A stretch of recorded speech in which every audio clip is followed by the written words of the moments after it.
before heading back, so may bisita kami dito. Kanina inibita kami ng German ambassador na bubisita dito sa dalawang warship. So ito yung isang warship na Baden Württemberg, and the other one is the Frankfurt warship on the other side. These two warships are bisita nilang Pilipinas para magpakita ng talaga yung kanilang dedikasyon at commitment, no, dun sa mas malakas na cooperation sa pagitan ng dalawang bansa, no. Obviously ang Alemanya po ay isang European power, European economic power. Hindi pa masyadong malakas yung kanilang military dahil ang focus nila is economics, ang focus nila is development, at focus nila in Europe. Focus nila mostly soft power, technology, great cars, things like that. But ang Germany pa unti-unti nire-rebuild na nila yung kanilang kakayahan. Nire-rebuild nila yung kanilang military capabilities, protection capabilities. So kung kita niyo dito, hindi ito yung pinakamalaking barko na nakita ko at medyo parang luma pa ang itsura nila. But nevertheless, modern enough itong mga barko na ito. Nevertheless, big enough itong mga barko na to kasi nakaka-travel sila ng sobrang malayo. So ito yung Indo-Pacific Fleet ng Germany. At dito, makikita natin na pati mga Aleman, no, ay concerned din sa ginagawa ng China, na yung mga kabulian na ginagawa ng China. So siguro yung mga kaibigan natin dyan sa Davao, yung mga makapili natin kaibigan dyan na pro-Duterte, baka yung mga kaibigan natin dyan na pro-China, siguro yung mga bayaran na trolls, ayaw nila magsalita ukol sa pangyayari sa West Philippine Sea. Pero pagdating sa mga countries katulad ng mga democracies, katulad ng Germany, concerned sila hindi lang sa ginagawa ng Russia, dyan sa Europa, dyan sa Ukraine, pangbubuli ng Russia, disinformation campaigns, mumbo-jumbo activities, Wagner Group, etc. Concerned din sila sa relasyon ng China at Russia. And more importantly, also, para sa atin at least, concerned din sila sa ginagawa ng China dito. So, kanina yung ambassador ng Germany, pinag-usapan niya yung meeting ni President Marcos Jr. at saka si German Chancellor Scholz na na-meet din natin early this year, not long after. Kung saan talagang ina-emphasize ng Germany na mahalaga para sa kanila na yung arbitration awards sa 2016 ay final and binding and ma-implement ito. So obviously ang Germany hindi pupunta dyan at makipagyera sa China dahil of course ang mga Aleman din napakalaki ng exports nila sa China, lalo na yung mga yung mga German cars, yung mga Volkswagens, Benz, to a certain even BMW, mga ganun. So malaking interest ng Germany sa China, pero even if ang laki ng interest nila sa China, hindi ibig sabihin na mangmang lang sila, di ba? Hindi ibig sabihin na nakatenga lang sila dyan, di ba? And Germany, even though of course NATO country siya, US ally siya, may sarili din silang pag-iisip. At ang intindi ko sa aking off the record, on the record na usapin, yung mga conversations natin sa mga top level officials sa Germany, ang pagkaintindi ko is, yes, US yung ally nila, yes, concerned sila sa China, but at the end of the day, gusto rin nila medyo independent yung kanilang foreign policy. May sarili silang independent approach sa China, sa Russia, at saka mga bansa na yan. Now, obviously, sa Russia, malaking tulong yung US sa kanila doon sa giyera sa Ukraine. So, medyo aligned sila doon to a certain degree. Pero pagdating sa China, gusto ng Alemanya, mas gusto nila na may sarili silang independent stance together with the rest of the European Union, and more importantly also to work with regional states katulad ng Pilipinas na nagpapakita ng gilas, medyo matapang na ngayon, medyo lumalaban na. At of course, kung alam ng iba, ang Germany po ay major exporter ng mga advanced weapon systems, including isang submarine sa Singapore. So you can check that. Just earlier this year, si Chancellor Scholz, celebrated yung sales ng isang, I think this is a Scorpion, very very advanced German submarine sa Singapore. So even yung mga bansa katulad ng Singapore na, well, Chinese speaking, strong Chinese heritage, strong economic relations with China, hindi sila bumibili ng submarine sa China. Hindi sila nagbi-build ng very tight security relationship with China. Ang preference nila is to deal with countries like Germany, like France, yung mga iba-ibang countries na nakakapag-offer ng malalaking nakakapag-offer ng mga advanced and reliable security equipment, among other things. So tignan na natin yan. Medyo kamukha niya yung BRP, pero actually Aleman yan, Baden-Württemberg. At yung isa naman dyan, sa kabila naman, yun naman yung Frankfurt, yung isa pang German warship. So obviously ang Germany ay kailangan pang mag-build up ng kanyang capacity, yung presence in this part of the world. Obviously ang Germany ay hindi superpower in this part of the world, although they're the third largest economy in the world. But nevertheless, ang nakikita natin dito is ang Alemanya nagre-reach out sa Pilipinas, ang Pilipinas nagre-reach out sa Alemanya, ang Pilipinas nagre-reach out sa iba't ibang bansa all around the world, no? Na medyo similar ang pag-iisip sa atin at gusto naman nila hindi na magyera. Ang gusto lang nila is hindi tayo mabuli ng China. Gusto nila na hindi tayo nag-iisa. Gusto nila magpakita na may common front tayo, na may united front tayo, na hindi nag-iisa ng Pilipinas, na hindi lang tayong at mga Amerikano ay galit sa China at actually maraming bansa all around the world. Even yung mga bansa katulad ng Alemanya na sobrang lakas yung kanilang economic relations with China, nagsasalita na sila. Including the fact na yung arbitration award ng 2016 ay final and binding na at China is violating international law. China is an outlaw. So nakakaya naman yung mga katulad ni Digong na parang parang mas patriotic pa tong mga to kaysa yung mga iba nandito na mukhang gusto lang sunod-sunuran lang tayo dun sa kanilang amo, no? So mahalaga yan, guys. And I think for the Philippines, the way forward talaga is hindi lang tayo umasa sa US. Ayoko rin umasa lang tayo sa mga Amerikano. Ang mga Amerikano may sarili din interest. Marami rin silang mga problema, marami rin silang mga gulo, marami rin silang mga obligasyon, marami silang mga aliado, marami yung minantunin sa kanila. So hindi pwede umasa sa mga Amerikano lang. Dapat diversified. So mga Aleman, mga French, mga Espanyol. Nakita ko rin ang ambassador ng Spain, a very, very good friend of mine. I'm meeting all of these people to make sure, no, talagang titignan natin how can we develop a diversified, group of allies and friends na hindi lang US para hindi tayo nagdamay lang dun sa away ng dalawang gigante na yan. At saka more important, yung mga bansa katulad ng India, katulad ng South Korea, katulad ng New Zealand, no, medyo mas neutral. In fact, South Korea, even if US ally siya, mas neutral siya sa mga international issues dahil of course alam niya yung North Korea ay aliado ng China, so pwede silang, pwede bumawi ang China sa kanila kung may gagawin sila na kakaiba. But even having said that, the Koreans and the Indians na medyo neutral na bansa, especially India na walang treaty alliance whatever with the US or any superpower at nagiging superpower and so on, pati sila gusto nila tumulong sa atin at magbigay ng tulong sa atin at magbigay ng mga armas sa atin. So yung mga pinakabago natin warships, actually mas bago patignan dito sa mga Aleman na warships na yan, ay galing sa South Korea, Hyundai. Nakasakay ako ng BRP Rizal for instance. Yung mga bago natin na weapon systems na missile systems, yung Japanese ambassador's car, no? Lahat na yan ay baka si Kaloy na siya. Baka naman sir, may libre din kaming Land Cruiser dyan. Dito yung mga ambassadors na nakapila and all of that.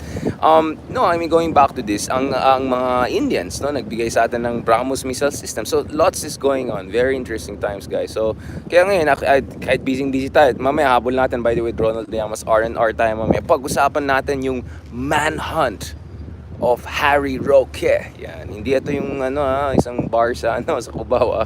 Loko talaga yung mga ibang kasama natin.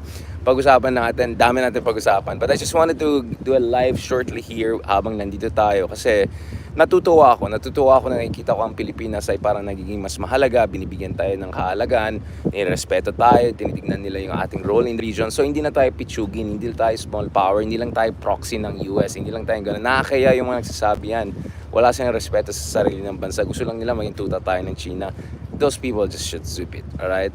Ang Pilipinas ay dapat maging self-independent but in cooperation with the full range of allies and friends from India and Korea all the way to Brazil, all the way potentially to Turkey, all the way to Germany, no? Yung mga Aleman na nandito na bumisita sa atin dito sa bansa na yan. And of course, given na yung Australia, given na yung Japan, right? Ito of course, given na yung tatlo na yung US, Australia, and Japan. Pero hindi pwede umakasa lang tayo sa mga bansa na yan. You have to diversify further para talaga makakuha tayo ng mga armas na kailangan natin, para makakuha natin yung development support na kailangan natin, para makakuha natin yung political support na kailangan natin, para makuha natin yung kumpiyansa, diplomatic confidence na kailangan natin pagdating sa United Nations at international bodies. At huwag niyo kalimutan guys, yung PCA, yung isang part ay nasa The Hague at nag-live tayo from The Hague in Netherlands the other month. But meron din part yung PCA sa, I think, Hamburg yan. It's in Germany. No? So ang Germany din ay host ng mga international bodies, including yung branch ng PCA na nag-release ng 2016 Arbitral Tribunal Award. At importantly, just to make it clear, ang Alemanya po ay encourage ng Pilipinas to support the ICC, alright, to support international law. Okay, that's very, very, very important. Alright? Very, very, very important. So ang Alemania wants us to be a self-respecting, self-reliant, strong, democratic, law-abiding country, international law-abiding country, and in exchange gusto rin nila tayong tulungan. Now, again, of course, Alemania is third largest economy in the world, but of course, limitado din yung capacity nila. Kaya sabi ko, hindi pwede umasa lang sa isang bansa or dalawang bansa or tatlong bansa. It has to be a network of friends and allies na may concern din sa China. Ayaw naman nila ng giyera, ayaw din nila maging mautusan lang ng Amerika. Gusto nila may sarili silang pag-iisip. At in fact, yung mga Aleman, ngayon pa lang kinikriticize nila yung mga katulad ni Donald Trump. So Donald Trump said something dun sa debate about something about Germany's energy Wende system and all. And immediately, the German foreign ministry responded to Trump and criticized yung mga sinabi ni Trump. So, palaban din ng Germany yan. Hindi sila basta-basta lang. At kung pupunta kayo, mag-google lang kayo, tignan nyo si Angela Merkel, yung dating chancellor ng Germany, nag-stand up kay Trump on multiple cases. So, hindi totoo na sunod-sunuran. Ma-pride na tao itong mga to. At pagdating sa mga kotse and technology, you rather go with a German car than an American car, anything like that. So, these people know their stuff at lumalaban sila and they're very self-confident and all of that. For me, fundamentally, it goes down to these guys. Multi-alignment. Hindi tayo dapat aligned lang sa US. Dapat aligned tayo with no one, but also with a group of people. In a sense that talaga Philippines first foreign policy tayo. And the Philippines first foreign policy will not work kung umasa lang tayo sa sarili natin alone. Because siyempre, on our own, kayang-kaya tayo ng China. Pero pag kasama natin ibang bansa, medyo may laban, medyo may balanse. So, yung mga nagsasabi na hindi, mag-one-on-one lang tayo sa China, ang gusto lang talaga nila mag-surrender tayo. Kasi alam naman natin, one-on-one, mas malakas na ng China ng sobrang higit sa Pilipinas. Pero, pag multilateral, pag kasama ibang bansa na medyo bigatin, pag sinama mo lahat ng mga yan, more balance, international na ito. So, yun ang talagang pinakaya ko dun sa mga makapili na hindi, diplomacy lang tayo. Obviously, gusto natin ng diplomacy. Water is wet. Night is dark, right? A warship is for war. Duh. But the point is, what do you have diplomacy for? Under what conditions? Hindi pwedeng yung diplomacy na mahina ka. Hindi pwedeng diplomacy na wala kang leverage. You have to do diplomacy from a position of strength. Yun talaga po ang mahalaga. You have to do diplomacy from a position of strength. And to do diplomacy from position of strength, you have to have strength. And that strength doesn't come only from you. Dapat kasama din ng mga ibang bansa na gustong tumulong sa iyo and all. Now, interestingly, over the horizon, kung makikita niyo dyan, may parang galleon trade, no? Interesting, yung nakikita niyo dyan. Parang may galleon trade style na ship. Napakaganda. Hindi naman ako nagbayad yata ng pang turista, hindi tayo pwede pumasok dyan. But that tells you something, guys. That tells you that once upon a time, the Philippines was the center of global commerce. Tayo po yung bansa na connect ng buong lahat ng mga inhabited major continents of the world, right? Dahil sa Pilipinas na connect ang Latin America, South America, Americas to the rest of the world, including to Asia. We were Singapore on steroids back in the day. We were like super important back in the day. And I think in some little ways, wag naman tayo exaggerated, hindi pa tayo 10 out of 10, but in some small ways, we're becoming important again, like the kind of a galleon country that you can see out there. At nakikita ko yan dito sa mga binibigyan ng suporta sa atin ng ibang bansa, hindi lang mga Aleman, andyan yung mga Korean, andyan yung mga Indian, andito rin yung Indian na Foreign Minister Jai Shankar a few months ago, andito yung Defense Minister ng Germany last week, andito yung Polish Foreign Minister. Please check out yung interview ko with Polish Foreign Minister Sikorski about Ukraine, about Asia, about China, about Taiwan, about Philippine-Poland relations. Ang dami natin pwedeng pag-usapan. Watch out also for my interview with Foreign Affairs Secretary Manalo, Enrique Manalo. Lalabas yan Monday naman, next Monday. Diyan naman sa The View from Manila on One News TV5. Libre lang yan on YouTube. Kung wala kayong TV katulad ko, wala kayong hindi kayo, may mga millennial lang yung mag-TV. You can just watch it for free there. I already posted the link and also portions of my interview with the Polish Foreign Minister. Ang Poland din, mahalaga, no? Actually, if you look at it, yung mga Black Hawk helicopters natin na napakaganda, na napaka-developed, na napaka-modern, galing sa Poland yan. And Poland counts the Philippines as one of its major markets, especially for its helicopters, Black Hawk helicopters, while Poland is also buying more in armaments from South Korea. So, etong connection ng Asia and Europe ay lumalakas ngayon dahil sa threat from Russia, dahil sa giyera sa Ukraine. Pero more important, dahil nakikita natin na integrated yung security interest ng mga bansa in Europe and also here in Asia. So I'm quite optimistic overall. We're not 10 out of 10. Malayo pa tayo before we can become a major power. But I think we're an emergent middle power. A mid-sized country, a mid-sized economy, but plucky, palaban. Yeah, of course, it's BBM and all of that. This is not an endorsement of BBM. Hindi naman si BBM nag-handle ito eh. Sinusuportahan tayo kasi mahalaga tayo bilang bansa. At nagkataon wala na yung tatay na ewan.